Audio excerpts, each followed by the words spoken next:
هذا الرثاء في المرحوم الشاعر محمد صالح شملان الملقب أبو تراب الرازحي، مقدم من الشاعر أبو هاجوس فارس محمد الرازحي، ورمزي دحنان كلمات الشاعر أبو هاجوس فارس محمد الرازحي. وإله من دنيا المواجع ولا تعب، ويا حياة دار من فراق غالي، يفوت راض القلب من فرقة أقداب، وإله من فرقة خيار الرجال، موتك جرحني وحرق الدمع على ذاب، ارثك ودموعي تسابق مقالي، كنت السند يا خير ربعي والأقرب، طيبك واخلاقك تفوق الخيال،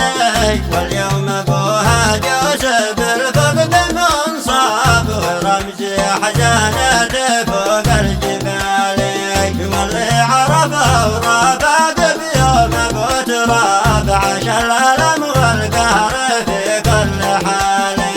كل اصدقاك وقرباك ولا حباب، يكون فقدك ما في قلب سالي، يرحمك من انزل تبارك ولا حزاب، انا اشهد انك فقدي يا راس مالي، يجعل لك من بعد ضيقك ولا تعب، دار السعادة والنعيم الخيالي، جت القطوف الدانية وكل ما طاب، بجوار خير الخلق طه والالي، رب ارحم الفايت ومن عننا غاب، وثبته يا الله وقت السؤال،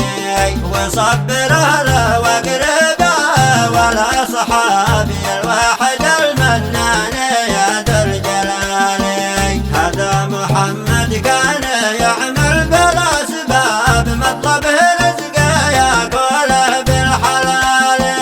لكن طريق الرزق تواجه الشاب، اصبح طريق الموت قهر الرجال، من الحد كم مقتول مسجون منصاب، يجعل للظالم اشد النكال، ودم البريل خالق رب الارباب، وحسبنا والعون في كل حال، حسب الكريم ومنزل ايات الكتاب، على الذي في قتلنا ما يبالي، يا الله ارحم من عن عيوننا غاب، واجعل كل الظالمين الزوال، يا الله ارحم من عن عيوننا غاب، واجعل كل الظالمين الزوال. على قناة الشيخ الرازح للإنتاج والتوزيع الفني.